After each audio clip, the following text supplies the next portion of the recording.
absorbed by my new team," Tracy announced, her voice echoing through the conference room. "Your access ends today." I felt every eye in the quarterly meeting shift to me. Some expressions showed shock, others pity, but most reflected confusion. A wave of uncomfortable murmurs rippled through the room. "I see," I replied, my voice steadier than I expected. I closed my laptop, gathered my papers, and stood. "I wish you all continued success." Without another word, I walked out of Whitman & Company, the business my grandfather started, the one I'd helped build for 18 years, leaving my company badge on the reception desk as I exited.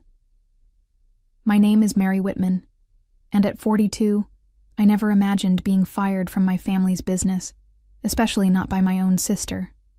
But perhaps I should have seen it coming. Whitman & Company wasn't just a business to me. It was my legacy. While Tracy chased an MBA and networked with investors, I stayed behind, mastering every operational detail of our import and distribution business. I knew every vendor, understood every contract, and had personally trained most of our staff.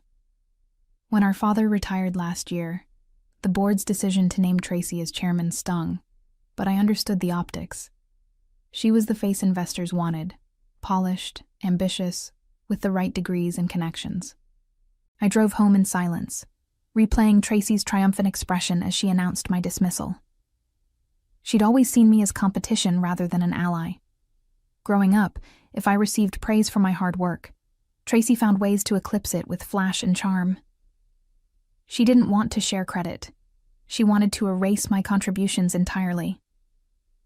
As I pulled into my driveway in Nashville, my phone buzzed. It was Thomas, our logistics director. "Mary, what the hell happened?" His voice was tight with anger. "Half the office is in shock." "Politics happened, Thomas. Tracy's been planning this for months." "What will you do now?" I allowed myself a small smile, thinking of the folder sitting on my home office desk. "I have options." What Tracy didn't realize was that I'd seen this coming. 6 months ago, when she started excluding me from strategic meetings and questioning decisions I'd made for years, I recognized the pattern. I began preparing quietly, meeting with investors, securing legal counsel, and even leasing office space in a building 15 minutes from Whitman & Company. "Call me tomorrow," I told Thomas. "Get through today and we'll talk soon." I ended the call and walked inside, feeling strangely light. The chess piece had been moved. Now it was my turn. The following morning, my phone wouldn't stop ringing. The first call came from Abigail, our client services director, at 7 a.m. "I just submitted my resignation," she said without preamble. "I'm not working for someone who operates like that." "Abigail." "No, Mary. I've watched you build relationships with every client we have. You're the reason we retained Blue Ridge Trading when they were considering switching suppliers. You personally flew to Chicago when Westcrest Industries had that shipping disaster." I sighed, remembering those sleepless nights. "We did what was necessary." "Exactly. And now Tracy thinks she can just replace you? With who? That consultant who doesn't even know where our warehouse is located?" By noon, Thomas had called to say he'd also resigned, followed by our entire logistics team. The finance director, who had worked alongside my grandfather when the company was still operating out of a garage, stopped by my house with a bottle of whiskey and his letter of resignation. 30 years, Mary," he said, shaking his head as we sat on my porch. "Your grandfather would be furious if he could see this." I poured us each a glass. "He built something special. So did you. The company doubled its client base under your operations strategy." He raised his glass. "To whatever comes next." I hadn't asked a single person to leave. In fact, I'd been careful not to discuss my plans with anyone at Whitman & Company. But as the day progressed, so did the text messages and calls. By evening, I learned that more than 20 staff members had resigned, including our entire operations team and half of client services. My father called around 6 p.m., his voice strained. "Mary, what's happening at the company? Tracy says there's some kind of mass exodus." I didn't organize this, Dad, I said truthfully. People make their own choices. Tracy says you're poaching staff. I felt a flicker of annoyance. I was fired yesterday. I haven't offered anyone a job. A long pause followed. I might have made a mistake, he finally admitted. Maybe, but it's done now. After we hung up, I opened my laptop and reviewed the business plan I'd been developing. Whitman Solutions would focus on streamlining logistics for boutique wholesalers, the exact clients Tracy had been neglecting in favor of pursuing larger accounts. I'd already secured funding from 2 investors who believed in my vision and had signed a lease on office space. The foundation was set. Now, I just needed a team. 3 days after my dismissal, I signed my first client. Ironically, a former Whitman & Company account that Tracy had deemed too small to be profitable. 2 more followed by the end of the week. My home office quickly became insufficient, as impromptu meetings with former colleagues filled my calendar. It was time to accelerate my timeline. On Monday morning, I drove to the office space I'd leased in a renovated factory building downtown. The large open floor plan featured exposed brick walls, abundant natural light, and enough room for 30 workstations. I stood in the center of the empty space, imagining what it could become. My thoughts were interrupted by a knock at the open door. Thomas stood there with Abigail and 5 other former Whitman employees. "We heard you might be setting up shop," Thomas said with a smile. "Thought you could use some help." I hesitated. "I haven't officially offered anyone a position." "We know," Abigail replied, "but we've all worked together for years. We know what you're capable of building." The weight of their trust settled on my shoulders. These people had walked away from secure jobs on the principle of loyalty. I couldn't disappoint them. "I can't guarantee anything yet," I cautioned. "Whitman Solutions is still just a business plan and some startup capital." Thomas laughed. "Mary, stop. You've been running a multi-million-dollar operation for years. The only difference now is that your name will be on the door." By the end of the day, we had arranged desks, set up a temporary network, and created a workflow plan. Everyone took roles similar to what they had done at Whitman & Company, but with expanded responsibilities.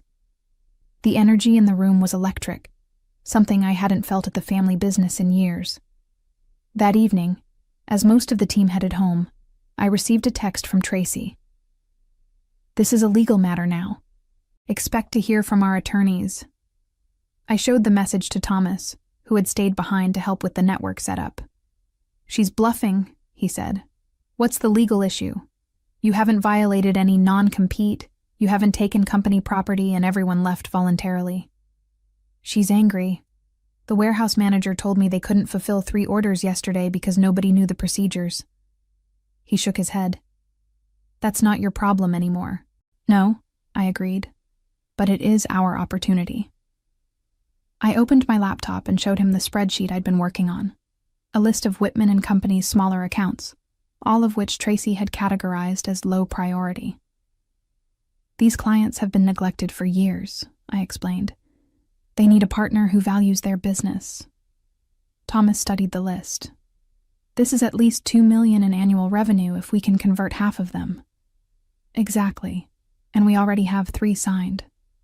I closed the laptop. Tracy removed me from the company, but she forgot that the company isn't just a building or a name. It's relationships, knowledge, and trust. Thomas smiled. "And those walked out the door with you." The cease and desist letter arrived the following day, demanding that I immediately discontinue all efforts to appropriate Whitman & Company clients and personnel. Tracy had wasted no time. I forwarded it to Eleanor Banks, the attorney I'd retained months earlier when I first sensed trouble brewing. "This is harassment, not law," Eleanor said when she called me back. "You haven't violated any agreements. Your former colleagues left voluntarily, and the clients you've signed chose to terminate their relationships with Whitman & Company before contracting with you. So we ignore it?" "No. We respond firmly and factually. I'll draft something today. But Mary, this isn't the last we'll hear from them." She was right. That afternoon, my father showed up at our still-forming office. He looked older than when I'd seen him last, the lines around his eyes deeper, his shoulders slightly stooped. "This place looks promising," he said, glancing around at the bustling activity. "Can we talk privately?" I led him to the small conference room we'd set up that morning. "Tracy is furious," he began once the door closed. "She says you're deliberately trying to destroy the company. By starting my own business, that's quite an accusation. Half the operational staff left, Mary. Orders aren't being fulfilled. Clients are calling with complaints." I kept my expression neutral. "And how is that my responsibility? I was fired, remember? In front of the entire company, with no warning and no transition plan." My father winced. "I didn't know she planned to do it that way." "But you knew she planned to do it." He looked away, his silence confirming what I'd suspected. My own father had approved my removal. "The board is considering legal action," he finally said. "They believe you orchestrated this mass departure." I leaned forward. "Did you bring any evidence of that? Any emails where I solicited staff? Any recordings of me asking people to leave? Because there aren't any. People trust you, Mary. They follow your lead. I haven't asked anyone to follow me anywhere. They made their own choices after seeing how Tracy operates." My father sighed heavily. "She's young. She'll learn." "At what cost? The business grandfather built? The relationships I've maintained for 18 years? "I'm asking you to consider a resolution," he said. "Maybe you could come back as a consultant, help rebuild the operational structure." I nearly laughed. "So Tracy can fire me again once everything's fixed?" "She made a mistake. She admits that now." "Does she? Because the cease and desist letter suggests otherwise." I stood up. "Dad, I gave everything to Whitman and Company. Nights, weekends, vacations interrupted by emergency calls. I earned the respect of our staff and clients through years of solving problems and keeping promises. Tracy thought she could erase all that with a single announcement. She was wrong." My father looked defeated. "What do you want? Money? A public apology?" "Neither. I want to build something of my own, with people who value integrity and hard work over titles and politics. I'm sorry that's not with Whitman and Company anymore, but that wasn't my choice." After he left, I found Abigail waiting outside the conference room. "Everything okay?" "Family business," I said with a wry smile. "Complicated as always." "We just got another call from Riverview Imports," she said. "They want to schedule a meeting." Riverview was one of Whitman's largest accounts, one I had personally secured 5 years earlier. The thought of them reaching out sent a jolt of adrenaline through me. "Set it up for tomorrow," I replied, trying to keep my voice level. "And Abigail? Let's make sure we're ready to handle an account of that size." She grinned. "We already are." The Riverview meeting exceeded all expectations. Their purchasing director, Gregory Pearson, had worked with me for years and didn't mince words. "We tried to make it work with Whitman after you left," he explained as we sat in our conference room. "But 3 shipments were delayed, documentation was missing, and frankly, no one could answer our questions. I'm sorry to hear that," I said diplomatically. "Don't be. Their loss is potentially your gain." He slid a folder across the table. "This is what we need. Can Whitman Solutions handle it?" I opened the folder and reviewed their requirements. It was substantial, nearly double the volume of any client we'd signed so far. "We can handle it," I confirmed after careful consideration.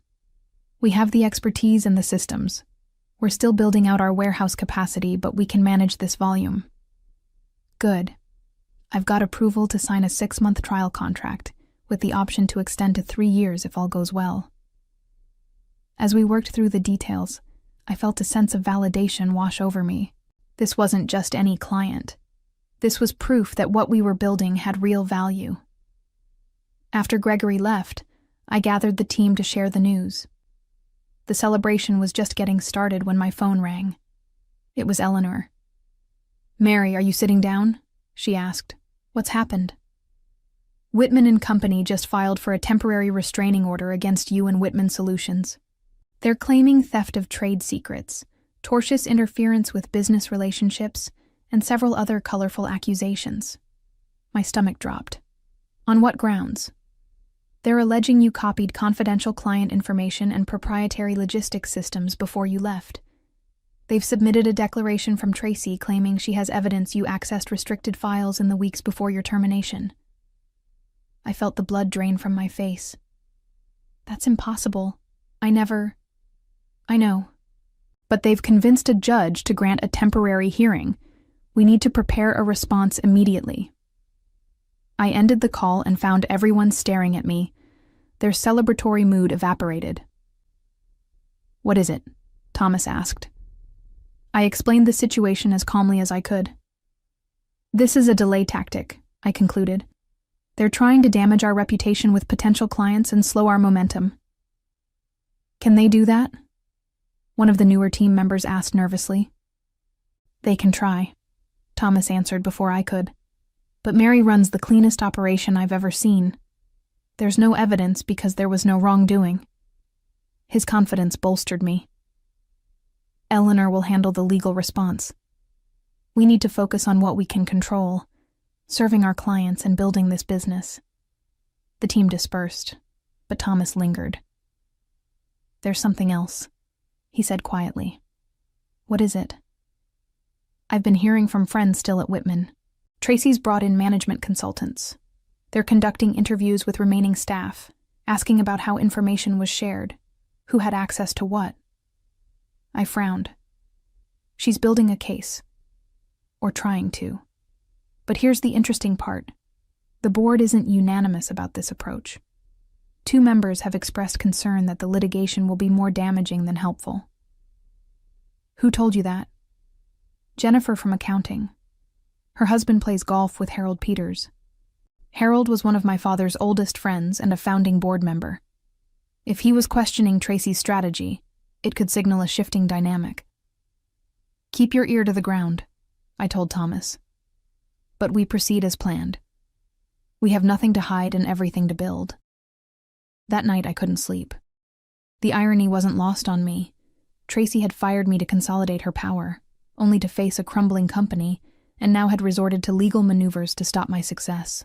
This wasn't business anymore. It was personal. The hearing was scheduled for the following week, giving us precious little time to prepare. Eleanor worked tirelessly, gathering affidavits from team members confirming they had left Whitman and Company voluntarily. I provided detailed records of my final weeks at the company, showing I had accessed only the files necessary for my regular duties.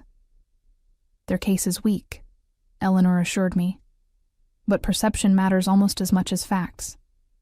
We need to appear absolutely professional and above reproach." The morning of the hearing, I dressed carefully in a conservative navy suit, pulling my hair back into a simple style that conveyed competence rather than flash. As I drove downtown to the courthouse, my phone rang. The caller ID showed Dad. I hesitated before answering. "Hello?" "Mary, I tried to stop this," he said, his voice strained. "The lawsuit. I told Tracy and the board it would only make things worse." "But they didn't listen." "No. Tracy has convinced most of them that you planned this from the beginning, that you deliberately sabotaged the company." I gripped the steering wheel tighter.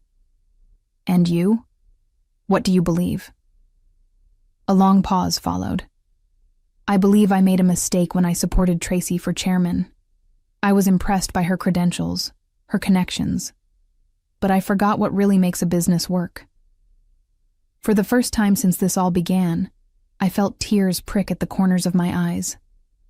"Why are you telling me this now?" "Because I'm going to testify today, as a witness for your side." I nearly swerved off the road. "What?" "I've submitted an affidavit stating that I have no knowledge of any wrongdoing on your part, and that in my 40 years of business experience, I've never seen you act with anything but the highest integrity." I pulled into the courthouse parking lot and took a deep breath. Tracy will see this as the ultimate betrayal. Perhaps, but the ultimate betrayal was mine when I didn't stand up for you in the first place. Inside the courtroom, I saw Tracy for the first time since she had fired me. She sat rigidly beside her attorneys, her expression coldly confident. When our eyes met, she didn't flinch or look away. I nodded slightly and took my seat beside Eleanor. The proceedings moved quickly. Whitman and Company's attorneys presented their case, alleging I had systematically undermined the company and stolen proprietary information. They produced printouts of files they claimed I had accessed inappropriately. When it was our turn, Eleanor methodically dismantled their arguments. She presented testimony from the IT director, who had also resigned, confirming that the files in question were ones I regularly used in my role. She submitted declarations from clients stating they had sought out Whitman Solutions on their own initiative after experiencing service problems. And then came the moment that changed everything. My father was called to testify. He walked to the witness stand, looking every bit the distinguished businessman he had always been. But when he spoke, his voice carried an emotion I rarely heard from him: regret. My daughter Mary has been the operational backbone of Whitman and Company for 18 years, he stated clearly. Her removal was abrupt and without proper transition, a decision I regrettably supported at the time. Any subsequent issues the company has faced are the result of that poor management decision, not any misconduct on Mary's part. The judge listened attentively, occasionally glancing at Tracy, whose face had turned ashen. When all testimony concluded, he took only a brief recess before returning with his decision. The court finds insufficient evidence to support the claims against Mary Whitman and Whitman Solutions. The request for a temporary restraining order is denied. Outside the courthouse, reporters had gathered, alerted to the family drama playing out in the business community. As cameras flashed, I stood beside my father and Eleanor, maintaining a dignified silence while Tracy pushed through the crowd to her waiting car. The battle was won, but the war was far from over.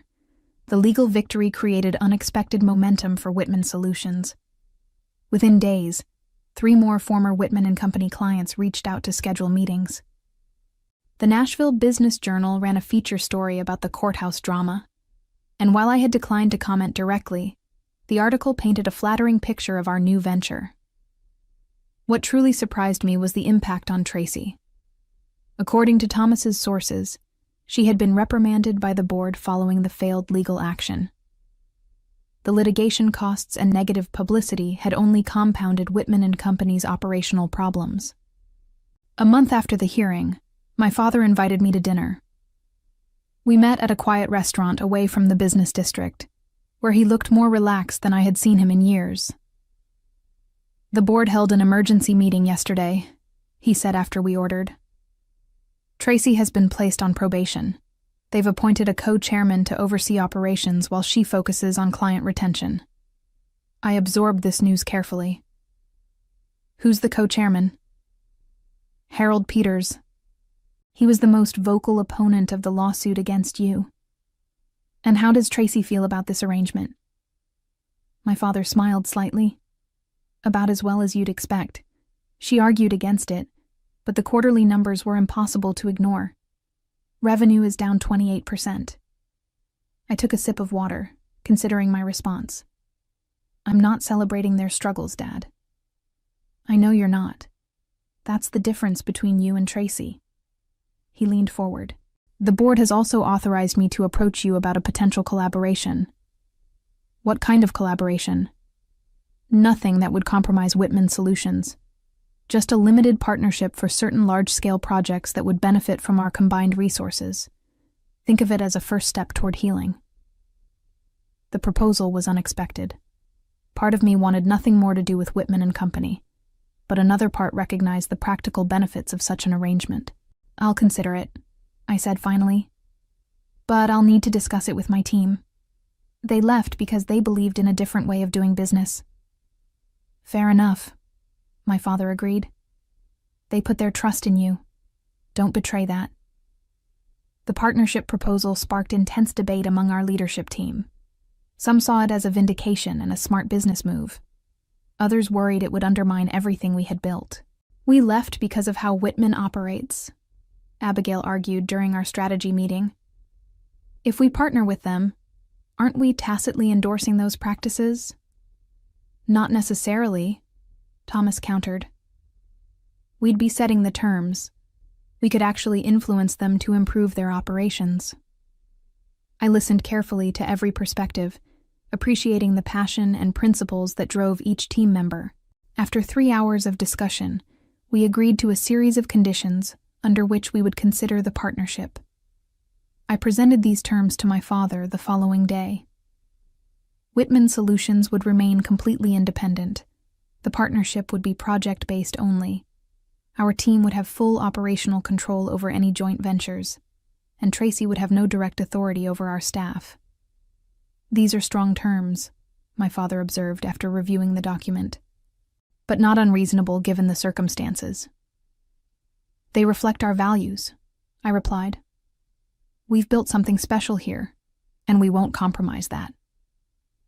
A week later, the Whitman and Company board unanimously approved our terms, with one abstention: Tracy. The news made the front page of the business section. "Whitman family reconciles in groundbreaking partnership," read the headline, accompanied by a photo of my father and me shaking hands in front of the Whitman Solutions office. As I reviewed the finalized agreement, a notification popped up on my computer, an email from Tracy. I hesitated before opening it, preparing myself for bitterness or accusations. Instead, I found something unexpected. "Mary, the board has made their decision, and I will comply professionally. You've won this round through means I still question. But know this, I'm watching and learning. This isn't over. Tracy." I forwarded the email to Eleanor with a simple note. "For the record."